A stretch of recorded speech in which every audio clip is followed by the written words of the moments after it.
My name is Sophia Brown. I'm 28, and until that December morning, I thought my life was finally balanced. I had Lucas, my boyfriend, steady, reliable, the kind of man who made me feel safe in a world that often felt unpredictable. And then there was my family. Family, my childhood anchor, my adult trap.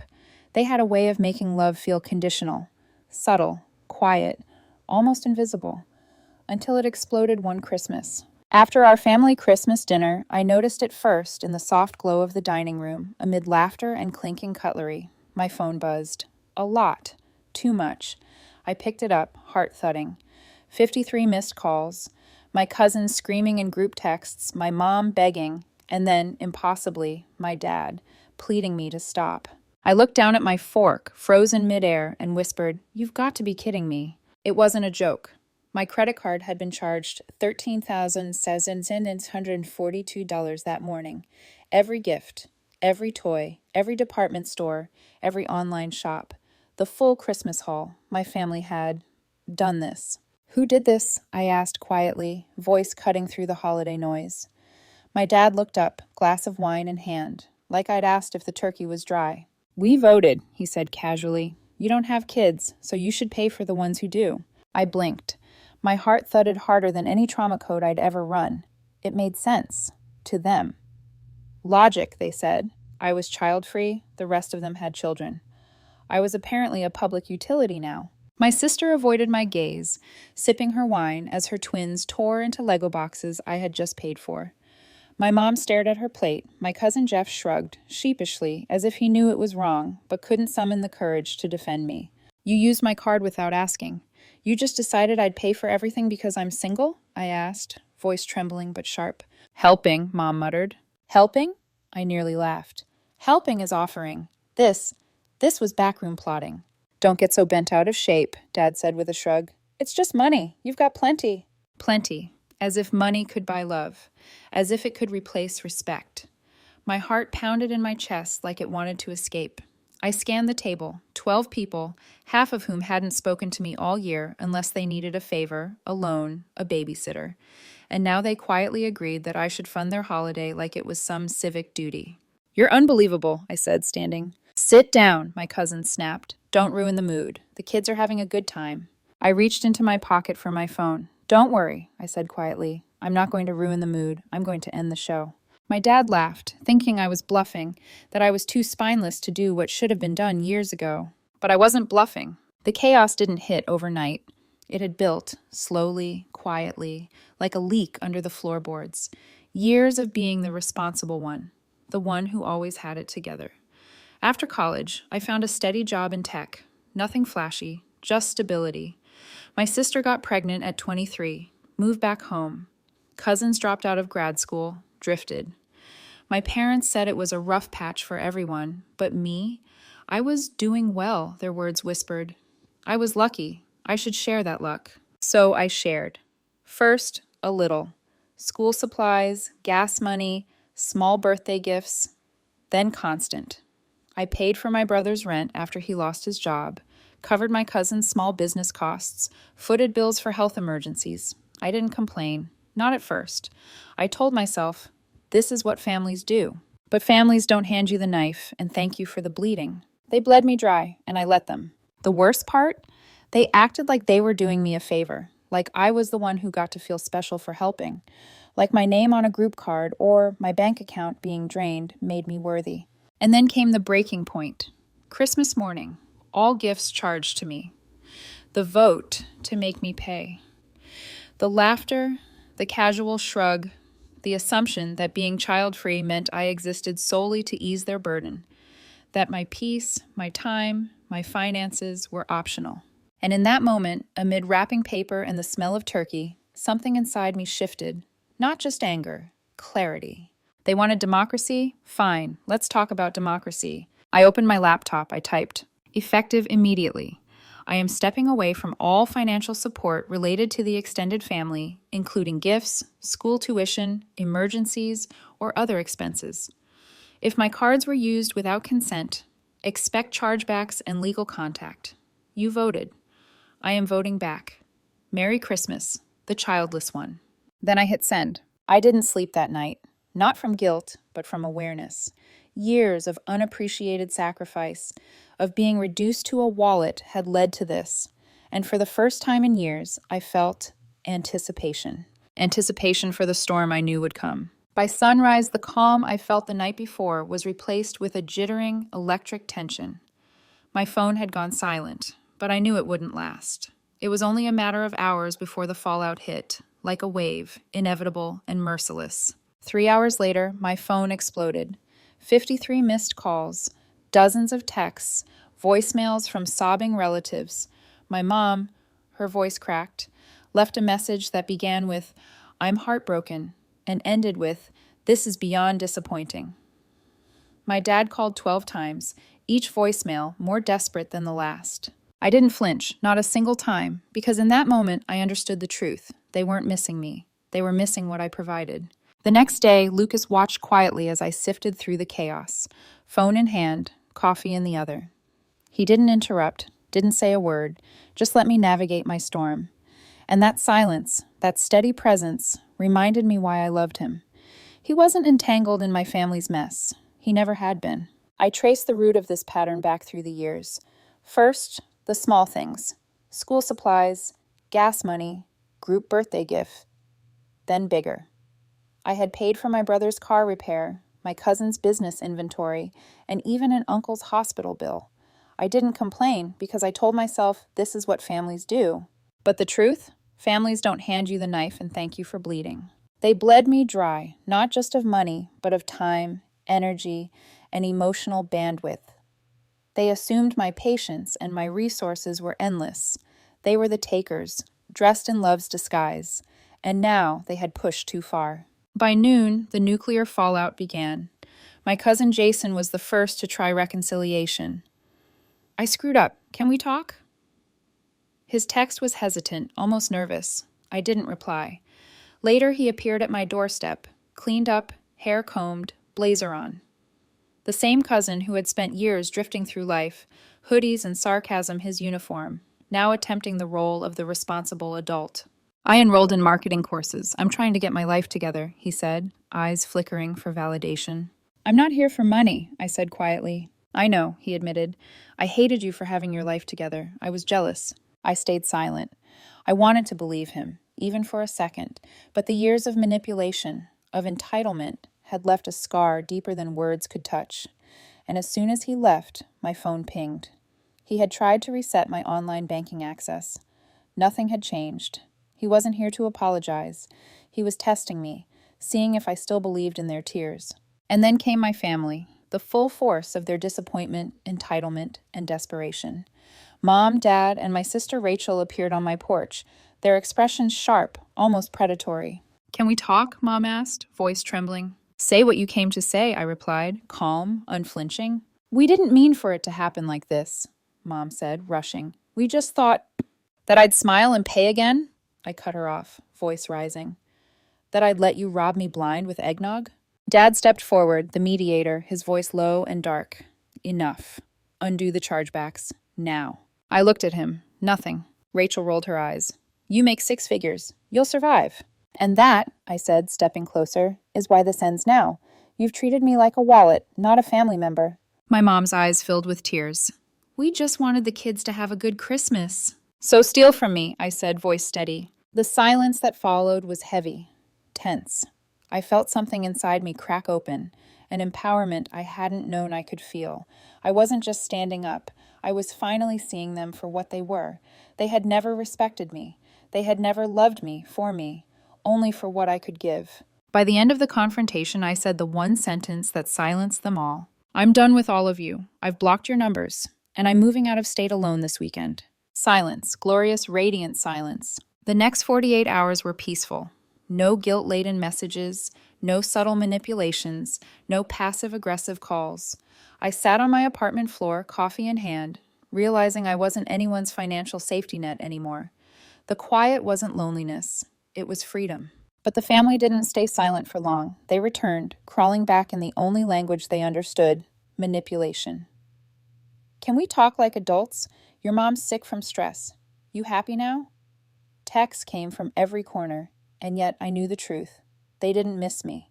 They missed the control, the access, the power I had unknowingly given them. Then a twist. Jason, that cousin I had once trusted, reached out again, different somehow. Cleaned up, humble, apologetic. "I'm not your shadow anymore," he said. And for a brief, fragile moment, I believed him. But my bank alert pinged. He hadn't changed. He tried to access my account again, proving once more that his change was an act, a test. And I realized the most painful truth. I hadn't lost my family. I had escaped them. The drive to my new apartment felt like peeling off a layer of skin I didn't know was glued to me. Boxes stacked high, music blasting, windows down. The air smelled like possibility, like the first day of a life I hadn't allowed myself to live. For the first time in years, there was no one to answer to but me. Lucas helped with the last of the boxes. He didn't ask questions, didn't lecture. He only smiled when I finally collapsed on the floor in my empty, echoing apartment. "You okay?" he asked. "Better than okay," I whispered, realizing it wasn't just the distance from my family. It was the absence of their entitlement, their constant demands, their invisible leash. I was alive, whole, free. The first week was surreal. No calls from Mom, no snide texts from Rachel, no emergency from cousins who only knew me as their ATM. My phone remained silent, a holy silence that felt like permission to breathe. I started unpacking slowly, arranging my space just as I wanted it, for the first time ever. And then the messages came, not from them, but from unexpected corners. Kelly, Jason's wife, texted, "I saw what he did. I'm filing for divorce. Thank you. You were the only one who ever actually saw it." I froze. My decision to cut ties hadn't just saved me. It had illuminated the truth for someone else trapped in the chaos.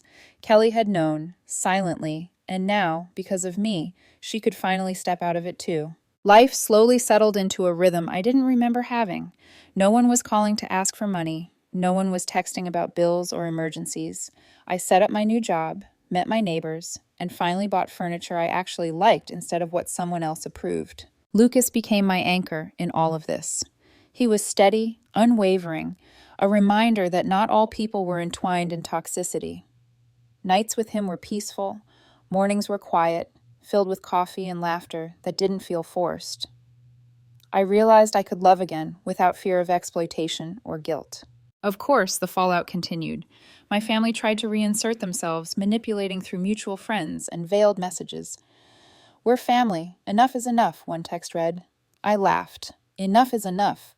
That had been my answer the moment I blocked them all, and it was final. Boundaries were not requests. They were walls, and I wasn't opening the door again. Therapy became my sanctuary. My therapist listened patiently as I unraveled years of conditioned guilt. "You were taught that love must be earned through sacrifice," she said. I felt the truth hit like a hammer.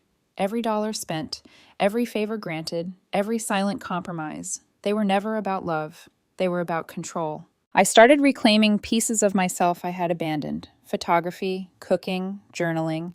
I adopted a dog, Balance, who reminded me daily that loyalty doesn't demand sacrifice. Lucas and I explored the city together, our laughter echoing through streets I hadn't dared to explore before. I felt like me again, unfiltered and unapologetic. And then came the final twist, proof that my family's manipulation ran deeper than I imagined. Jason, the cousin who had tried to redeem himself, had been caught attempting to access my bank account again, even after the warnings and freezes. His supposed transformation was a ruse, a test. It stung to realize some people never change, no matter how they dress it up. Yet in that pain, I found clarity. I wasn't just surviving, I was thriving. My life no longer revolved around their greed, their expectations, or their illusions of entitlement. I had chosen myself, and in doing so, I had carved out a world where love wasn't transactional, where respect was given freely, and where my peace was sacred. And just when I thought the story had ended, a message arrived from Kelly again. "He's out. We're getting divorced. You were the only one who saw it. Thank you." I smiled. My actions had created ripples, shaking free someone else from the same patterns that had trapped me. I realized then cutting them off wasn't just about survival. It was about breaking the cycle of control, reclaiming autonomy, and lighting a path for others to do the same. For the first time, I wasn't defined by their demands or their definitions of me. I was my own person, and in that freedom, I finally understood what real love and real family could feel like. Not an obligation, but a choice. Weeks turned into months, and my apartment became more than just a new address. It became a sanctuary. Each morning, sunlight spilled over the hardwood floors, and the smell of fresh coffee felt like a ritual of freedom. No one knocked, no one called, no one guilted me into pretending that their chaos was my responsibility. For the first time, I was truly alone, but not lonely. I was alive. Lucas and I had settled into a rhythm of our own. He never asked for favors or financial handouts. His support was steady, unwavering, simple, a hand on my shoulder when I needed it, a laugh when life felt absurd. With him, I rediscovered trust, companionship, and the joy of connection without obligation. Work flourished too. My promotion had opened doors I hadn't dared to knock on before. I traveled, networked, and immersed myself in projects that ignited my creativity. I realized that all the energy I had once poured into family emergencies, unpaid debts, and silent resentments could now fuel my ambitions. Every late-night brainstorming session, every weekend trip, every tiny victory felt earned, authentic, and mine. But the final shock came in the form of my family's unraveling. Kelly, Jason's soon-to-be ex-wife, kept me updated discreetly. Jason had spiraled after his failed attempt to exploit me again. His life, once chaotic but contained by my compliance, collapsed spectacularly. He lost his job, his savings, and ultimately his marriage. In a strange way, the justice wasn't sweet. It was a relief. No more guilt, no more half-hearted apologies, no more manipulations. They'd created their own downfall. Meanwhile, my own transformation felt tangible. I embraced hobbies abandoned long ago: photography, paintings, cooking, elaborate meals. I adopted Balance, my loyal dog, who taught me that love didn't come with conditions. I filled my apartment with things I actually wanted, and for the first time, I felt at home in my own life. Messages from my family became distant echoes. Their attempts to manipulate me, through friends, social media, or burned-out accounts, fell flat. Boundaries, once ignored, were now ironclad. I had stopped apologizing for choosing myself, and in that, I discovered an unexpected power: clarity. People who once demanded my attention and my wallet now demanded nothing but respect, and I gave it selectively. Therapy sessions reinforced what I already knew. I had been conditioned to equate love with sacrifice, obedience, and financial support. I had been trained to feel guilt for prioritizing my well-being. But now, each step I took away from that mindset solidified my sense of self. I wasn't selfish. I wasn't unkind. I was free. The final poetic twist came in the form of a simple text from Kelly. "He's gone. I finally left. Thank you for showing me the truth." It hit me harder than anything my family had done. By refusing to be manipulated, I hadn't just saved myself, I had shown someone else that breaking free was possible, that the chains of obligation, control, and silent abuse could be shattered. Sitting in my sunlit apartment, with Lucas reading quietly beside me, Balance curled at my feet, I reflected on how far I'd come. I had escaped a web of exploitation disguised as family love, reclaimed my autonomy, and reshaped my life around authenticity, freedom, and joy. And the best part? I finally understood that family isn't defined by shared blood. It's defined by respect, trust, and mutual care. The people who tried to drain me had no place in my new world. The people who supported and uplifted me, Lucas, Kelly, and even myself, were my true family. As I closed my journal that evening, a deep sense of peace settled over me. Not the peace of silence alone, but the peace of a life finally reclaimed, of boundaries firmly drawn, and of self-worth fully recognized. I smiled at Lucas and whispered, "We built this life together. No strings, no demands, just us." And in that quiet, I realized the final truth. Freedom isn't just about escaping toxic people, it's about finding the courage to finally be yourself. No compromises, no guilt, no manipulation. Just life, lived on your terms.